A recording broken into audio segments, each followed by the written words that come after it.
ntago umuntu ari uncle wawe bro, umuntu nta nubwo ari na papa wawe. Singirira ishyari umuntu, nta n'uwo nzarigirira.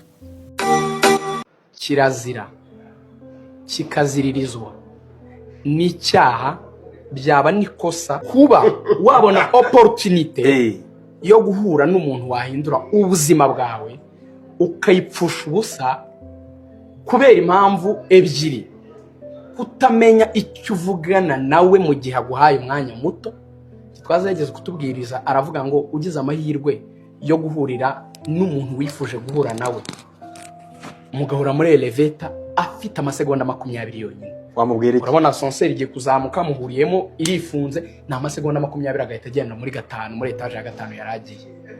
Wayakoresha ute ku buryo uwo muntu ubuzima bwe bwose azumva gukeneye ku buryo ahita kuvuga ngo ndihuta, ariko ngi business card yanjye ejo uzampamagare saa 4 duhure saa 5 tuganire.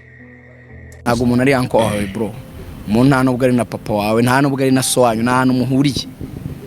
Umuntu mupfana ibintu bibiri: ni inyungu gukuraho cyangwa se izumukuraho, ubwo ni akazi, kuko amafaranga ni igihembo uhabwa nyuma y'ako kazi wakoze.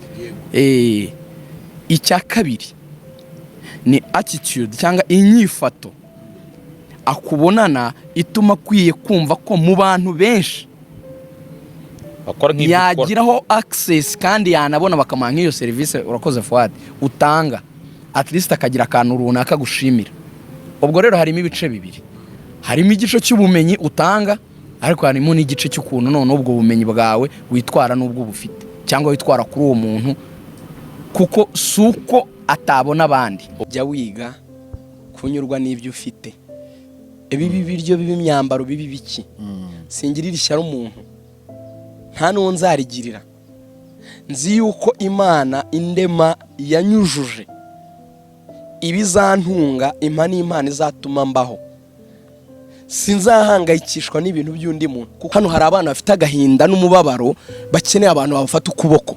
At least niba utagira ufasha, ceceka. Nzi yuko hejuru y'ibintu byose habaho Imana. Nje nemera Imana ku rugero rw'uko atari ibintu nkora nk'ikintu nshidikanyaho, haza wenda nk'abantu bagashyira PowerPoint hariya binjijuke ku isi zimeze gute, bakanyumvisha ukuntu itabaho ntibikunda.